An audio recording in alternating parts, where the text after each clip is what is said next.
I thought my wife was just tired. Then I found hormone injections, hidden clinic paperwork. And one sentence from her sister changed everything. My name is Daniel Mercer. I'm 46 years old. I live in Fort Collins, Colorado. I've been married to Rachel for 18 years. We have 3 kids, 2 sons and a daughter, and for a long time, I thought we had something solid. Something lasting. I work as a mechanical engineer. Mostly remote these days. Which means I'm home a lot more than I used to be. That used to feel like a good thing. Now I'm not so sure. Rachel was the organized one. She kept our lives in motion, school schedules, packed lunches, birthday gifts, grocery runs, doctor's appointments. She made it all look effortless. People in our neighborhood admired her. She's the glue, they'd say. And I believed it. Maybe too much. It started about a year ago. Subtle things. Things you could explain away if you wanted to. She started going to bed earlier, saying she was just tired. There were prescription bags on the counter from clinics I didn't recognize, small fertility centers based out of Denver. When I asked about them, she waved it off. She said, "Just hormone stuff. Every woman deals with it eventually." I didn't press. I wasn't the guy who dug through drawers or questioned every line on a receipt. I trusted her. And then came the boxes. I found the first one in the kitchen, a small cooler, tucked behind the rice and dry beans. Inside, sealed syringes, vials, cotton pads, and instructions typed in medical language. The label had her name, but the sender was some IVF lab in Boulder. I stared at it for a long time. When she walked in, I asked, calmly, what it was. She blinked, took a second too long to respond, and then smiled like it was no big deal. She said, "Same stuff I told you about before. Nothing to worry about." But I was worried. Because my wife wasn't the kind of person who forgot to mention medical treatments. She wasn't secretive. Until now. Over the next few weeks, I noticed more changes. Phone calls she'd take in the garage with the door shut. Quiet car rides where she'd stare out the window, not really hearing me. Late-night messages from her sister Lauren, who'd always been the emotional one, the one who'd struggled with infertility for years. And Rachel? She'd become a fortress. Kind, polite, functional, but unreachable. Then one night, I walked in on something I wasn't supposed to see. She was in the downstairs bathroom, hunched over, giving herself a shot in the stomach. She didn't hear me come in. When she saw me, she froze, then laughed it off. She said, "Just one of those hormone injections. Don't worry, babe. It's routine." I nodded. But something shifted that night. Not just in her. In me. I stopped taking things at face value. I started noticing everything. She kept a folder in the bedroom closet, tucked inside an old file box labeled Taxes 2015. It was full of paperwork I didn't understand. Medical forms. Consent agreements. Storage invoices for something called gestational material. I'm not a doctor, but I'm not an idiot either. The final crack came on a rainy Tuesday. I was in the living room when Lauren came over. Her eyes were red. She hugged Rachel like something monumental had just happened. They disappeared into the back bedroom. I wasn't meant to hear anything. But I did. She said, "We're finally doing this. I can't believe you're carrying her." Carrying her. Those 2 words rattled around in my chest like gunshots in a silent room. I didn't go upstairs. I didn't ask questions. Instead, I sat in my chair, in the dim glow of the TV, and listened to the sound of 2 sisters celebrating a secret I was never supposed to be part of. That night I didn't sleep. I lay next to Rachel, watching the ceiling fan spin slowly above us. And I realized, this wasn't a marriage anymore. This was a performance, and I'd missed the opening act. But the rest? That would be mine to direct. I didn't explode. I didn't confront her. I just started watching. And soon I knew more than she ever thought I would. I didn't scream. I didn't confront her. I did what engineers are trained to do, I observed. I collected data. I ran patterns. And when the patterns stopped making sense, I dug deeper. In the days after Lauren's visit, I watched Rachel like a man watching a stranger in his own home. Not with anger. Not even fear. Just cold curiosity. She acted normal. Too normal. She laughed at breakfast with the kids.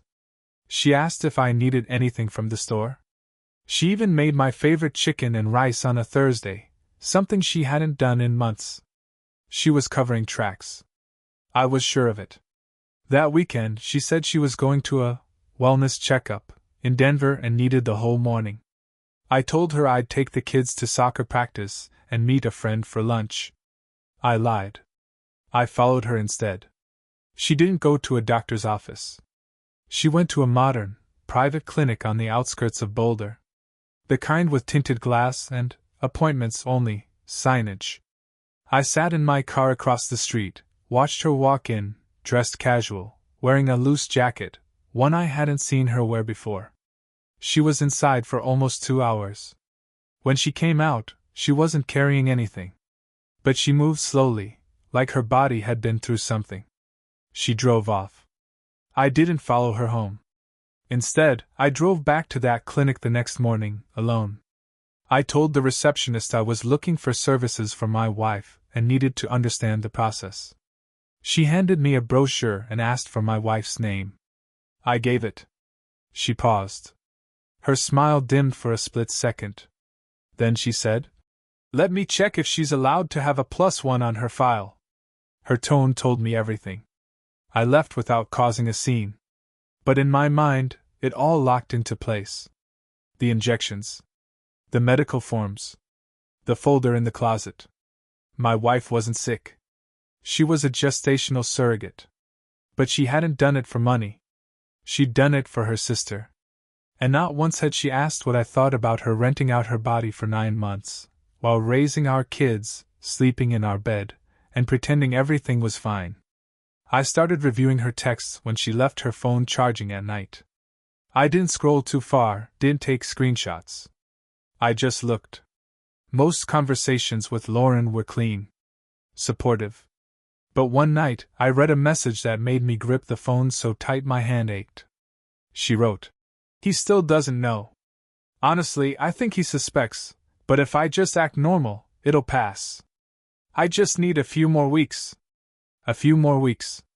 My wife was timing her deception like a game of chess. And she assumed I was the fool who never noticed he'd already lost. That night, I didn't say a word. I watched her sleep with one hand resting on her stomach, like she was already protecting something that wasn't ours. Over the next few days, I started moving things. Quiet things. I transferred half our savings into a private account she didn't know about. I backed up every photo, every document, every email that had ever felt off. I visited a lawyer in town, an older man named Howard Griggs, and told him everything. He didn't blink. He said, "If she's carrying a child that's not legally yours, and you didn't consent, you've got more leverage than you think." I asked what he meant. He said, "Surrogacy without a spouse's signed consent can raise legal and custodial complications. Especially if she did this in secret." I didn't answer. But I nodded. He handed me a checklist: financial, legal, psychological steps to prepare. I walked out of his office feeling 2 things at once: power and sadness. Because now it was real. The woman I'd loved for nearly 2 decades had made a choice that excluded me from my own marriage. And no apology, no matter how well rehearsed, could undo that. She still didn't know I knew. And I let it stay that way. Until one night, she came into the kitchen holding a sealed envelope. She said, "I need to tell you something. But I want you to read it first." I took the envelope. My fingers didn't shake. Inside was a letter, handwritten. Her handwriting. Small, controlled, familiar. She started by telling me she loved me. That this wasn't betrayal. That it was sacrifice. That she couldn't watch her sister break down again and again from failed IVF treatments. She said she thought I'd never understand. So she chose to protect me from the burden. She said, "I wanted to shield you. To keep our home peaceful. I'm sorry I had to lie. I folded the letter in half, set it on the table. I said nothing. Because what do you say when the person sitting across from you just calmly confessed to rewriting your life behind your back? She thought the letter would soften me. That it would make it easier to forgive. She had no idea I'd already started building the life that wouldn't include her in it. After the letter, we didn't speak about it again. She thought silence meant safety. That I'd accepted it. That her handwritten justification had bought her enough goodwill to carry on like nothing had changed. But everything had changed. I stopped asking where she was going. I stopped texting when she was late. I stopped pretending I didn't see the physical signs, the slower walk, the careful way she got out of the car, the pregnancy she never once acknowledged out loud. The thing is, Rachel wasn't just hiding a secret anymore. She was living inside one. And I was watching her play a part she no longer understood how to end. In public, we kept up the image. I smiled at the neighbors. She showed up to school drop-offs, birthday parties, the usual. But something had shifted in the space between us. In bed, we didn't touch. In the kitchen, we passed each other like strangers waiting for the light to change. She spoke more to her sister than to me. One morning, I came downstairs and found Lauren in our kitchen, again. She was making tea barefoot, like she lived there. She said, "I just wanted to check on Rachel. She hasn't been sleeping well." I answered, "Funny. Neither have I." She smiled awkwardly and looked away. They thought I'd crumble. That I'd fall apart from the inside and drift quietly out of the picture. But I was still here. And I was keeping notes. I met with the lawyer again. Mr. Griggs was calm, methodical, exactly what I needed. He said, "If you're serious about ending this, we need to start building your case. Cleanly. No confrontations. No emotional outbursts."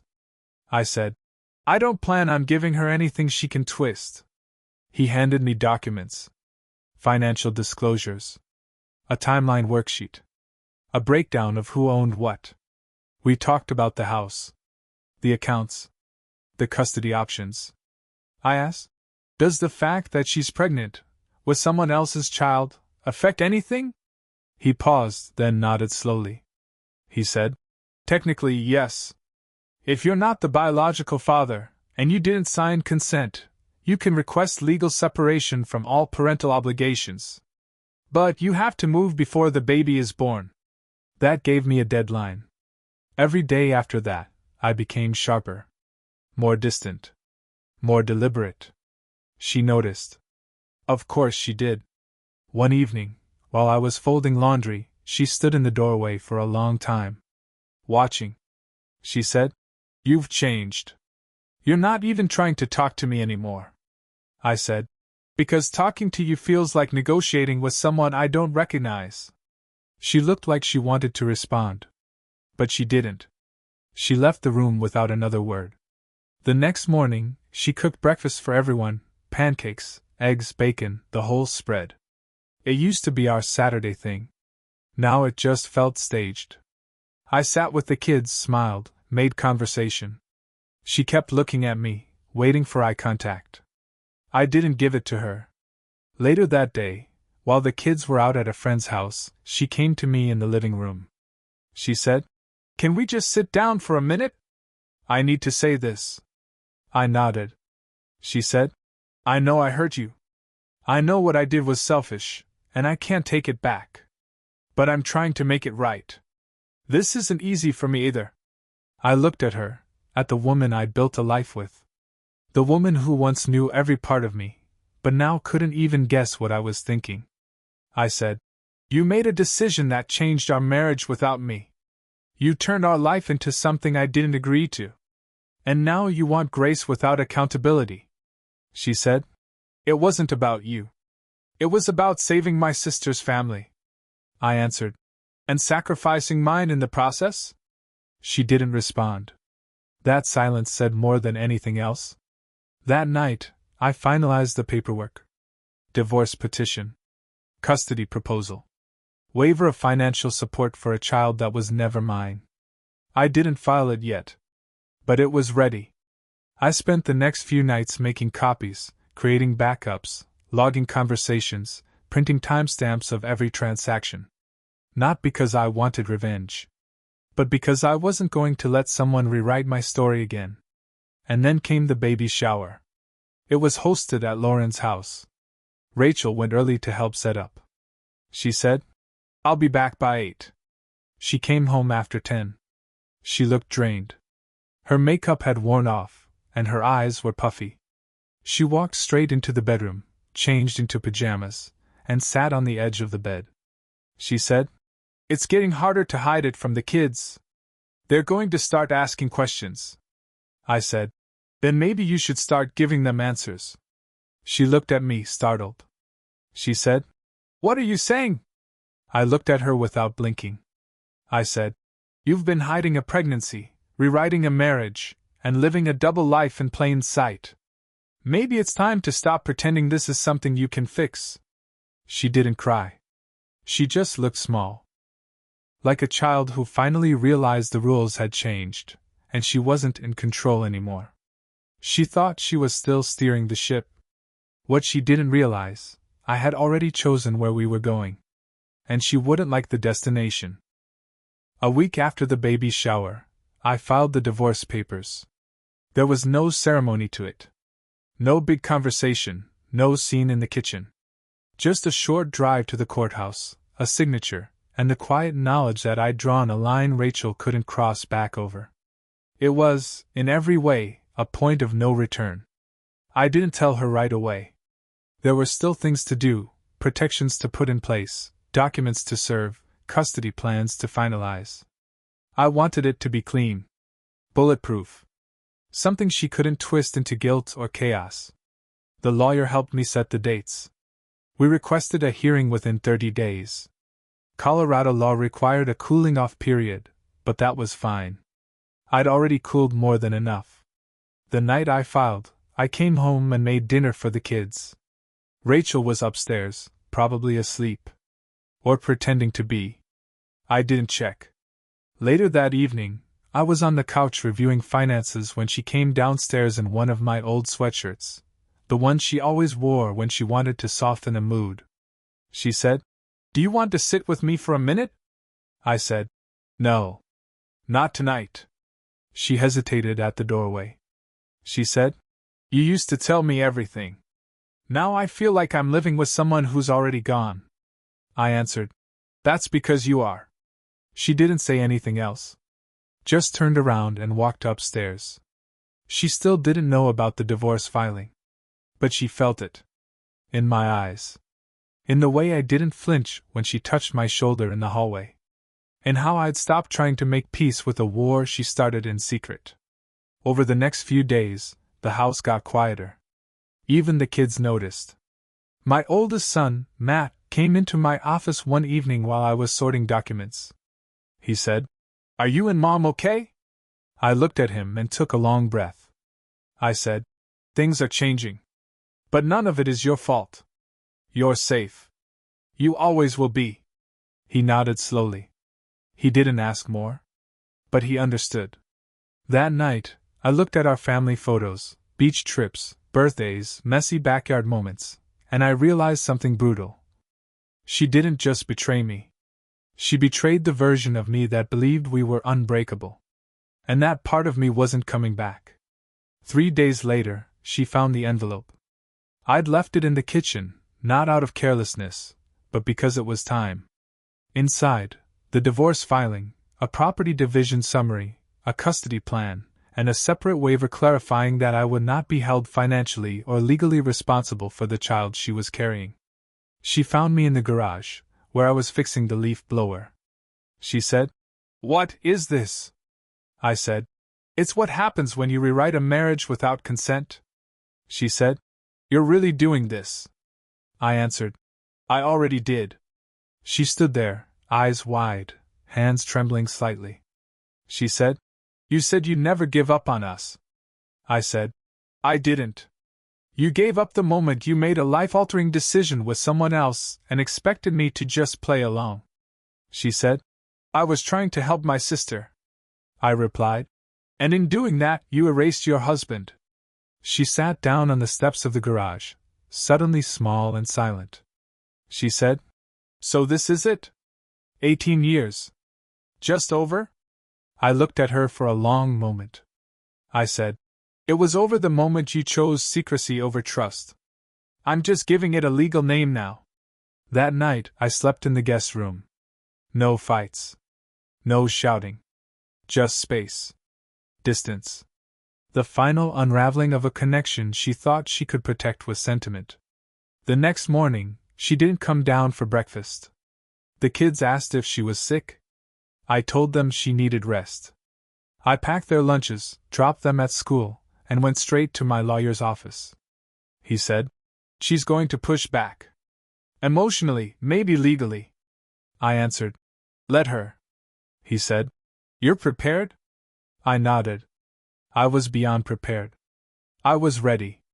Because there comes a point in every man's life when he stops begging for honesty and starts demanding it with boundaries. And now, for the first time in months, I felt like myself again. Not the broken version she expected.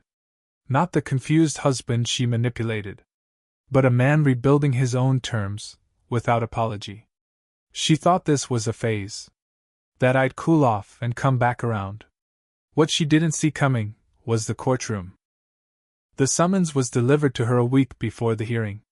She didn't say anything about it for 2 days. Not one word. But I noticed the shift, her quiet pacing at night, her calls with Lauren that ended with sharp whispers, her longer showers and shorter glances at me across the kitchen. She knew the game was no longer hers to control.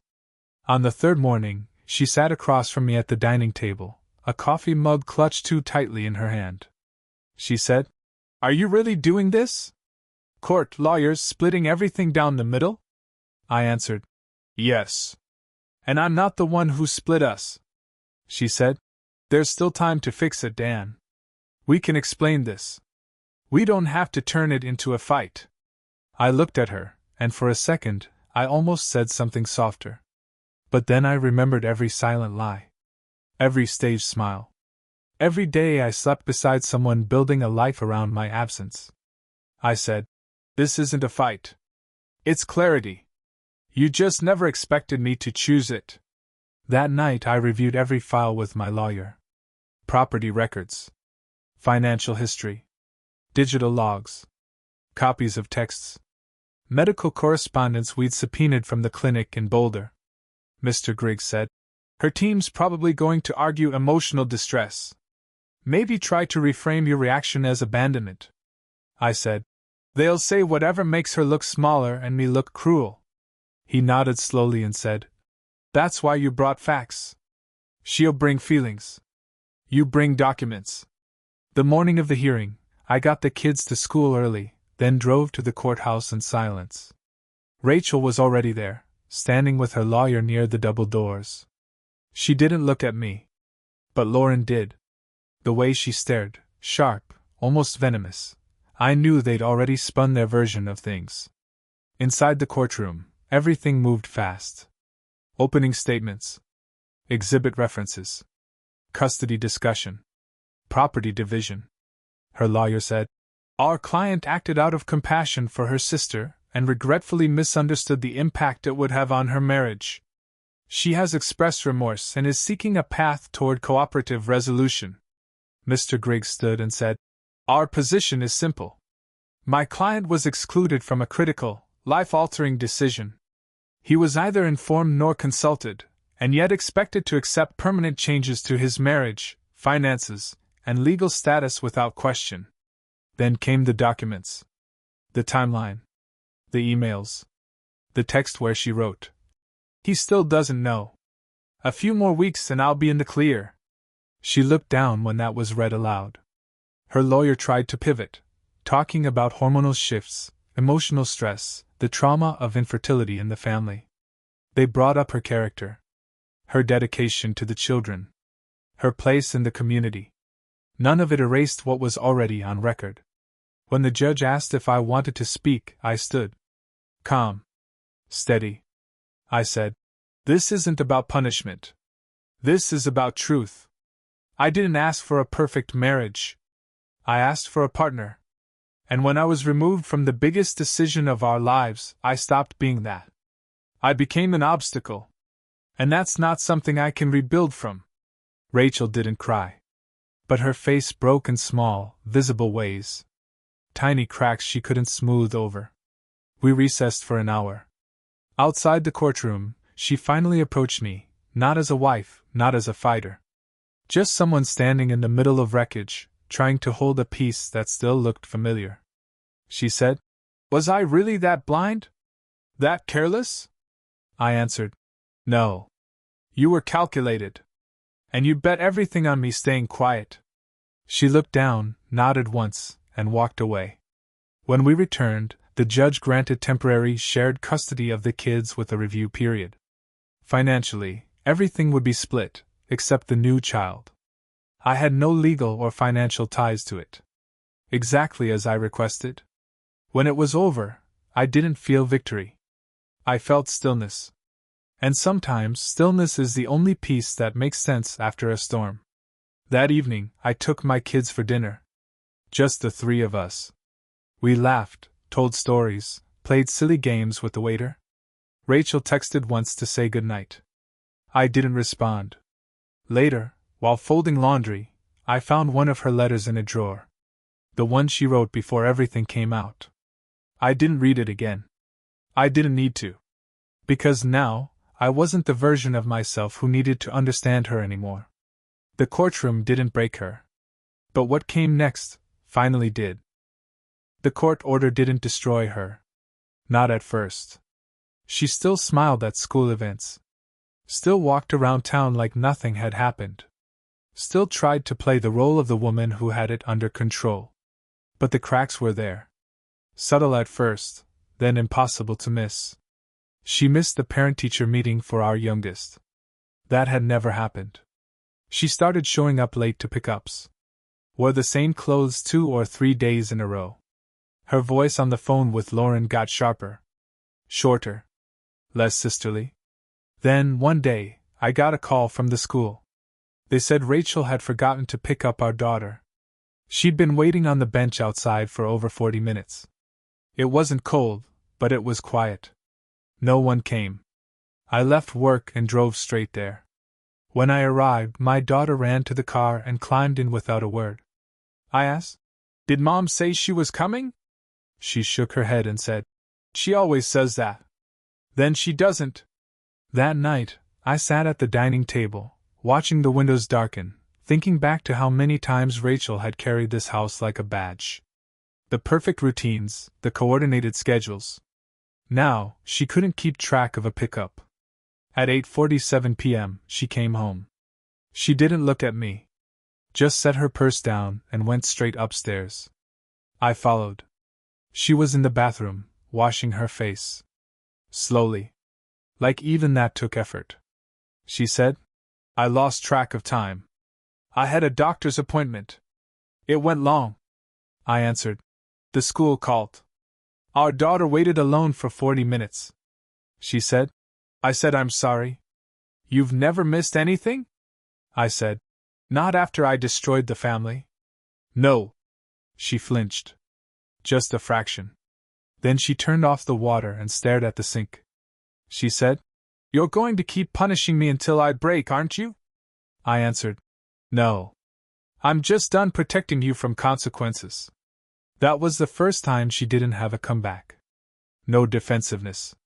No sarcasm. No carefully rehearsed excuse. Just silence.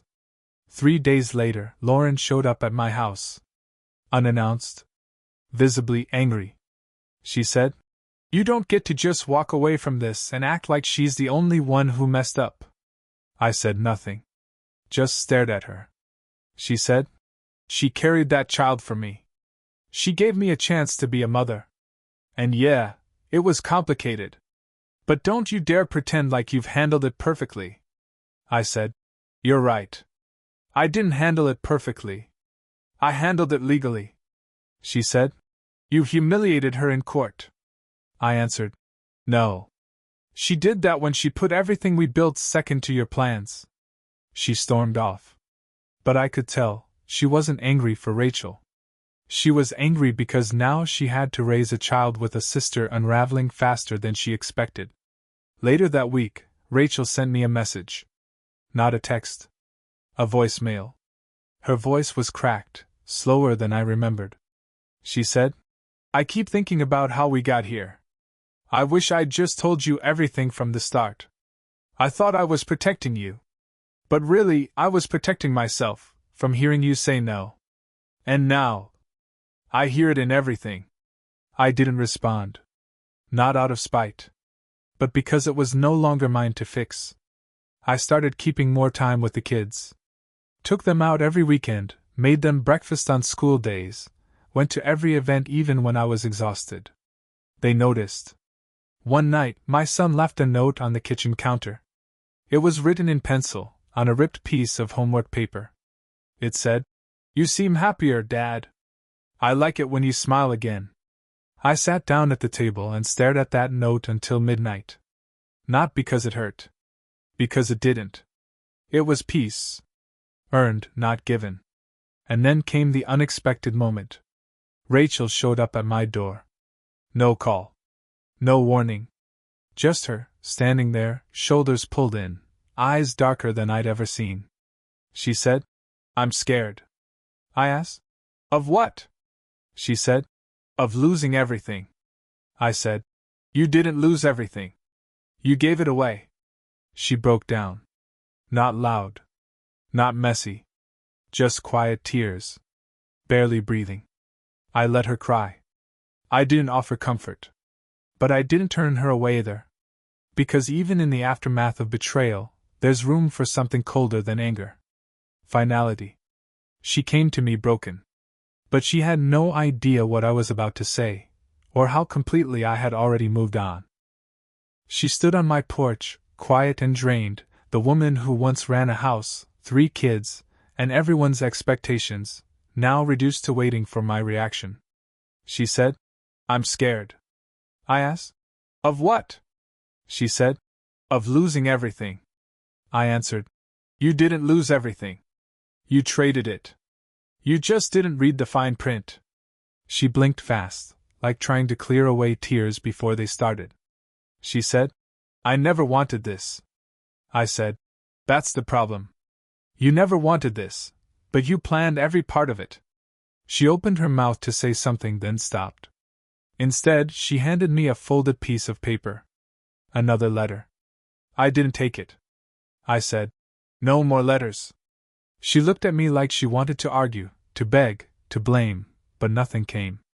So she left it on the porch railing, turned, and walked back to her car. I watched her drive off. I didn't open the letter. Because by then, it didn't matter what she had to say. A week later, the divorce was finalized. No drama. No last-minute appeals. Just a signature, a clerk's stamp, and the clean sound of paper sliding into a file. The house was officially mine. The custody agreement held. The legal disconnection from the child she carried remained intact. Rachel moved in with Lauren temporarily, but the silence between them grew louder by the week. One night, my son came home and said, "Why don't Nat, Lauren, and Mom talk anymore?" I said, "Because sometimes people think they're helping each other, until the damage is done." He nodded like he understood more than a kid should. Rachel tried to reach out twice more. The first time, to ask if we could talk. Like adults. The second, to see if I'd consider rebuilding some form of family dynamic. She said, "I don't want the kids to feel like we're enemies." I answered, "Then you shouldn't have treated me like one." She said, "That's not fair." "I was doing the best I could." I replied, "Your best doesn't erase my worst days." She never called again after that. Months passed. The house got quieter, but in a good way. I filled the silence with my kids' laughter, the sound of music while cooking dinner, the steady rhythm of healing that doesn't announce itself, it just builds. And then came the day I saw her again. We were both at the school auditorium for our youngest's class performance. She looked thinner. Older. Not worn out, just someone who finally realized she wasn't the story's main character anymore. After the show, she approached me. She said, "You look good." "Better," I said. "I am," she said. "I think about it every day." I didn't answer. She said, "I thought I had time. Time to fix it. Time to undo it. But I didn't, did I?" I said, "Time wasn't the problem. Respect was." She looked down. And that was the last thing we ever said face to face. Now I live fully. Not bitter. Not angry. Just free. Free from the performance. Free from the rewriting of my life. Free from the slow erosion that happens when someone loves you on their terms, and forgets to ask what you need in return. The kids are okay. They smile more. They sleep through the night. They know their father didn't scream. He acted. With control. With calm. With finality. Subscribe if you want more stories about real men who don't scream. They act. Coldly? To the end?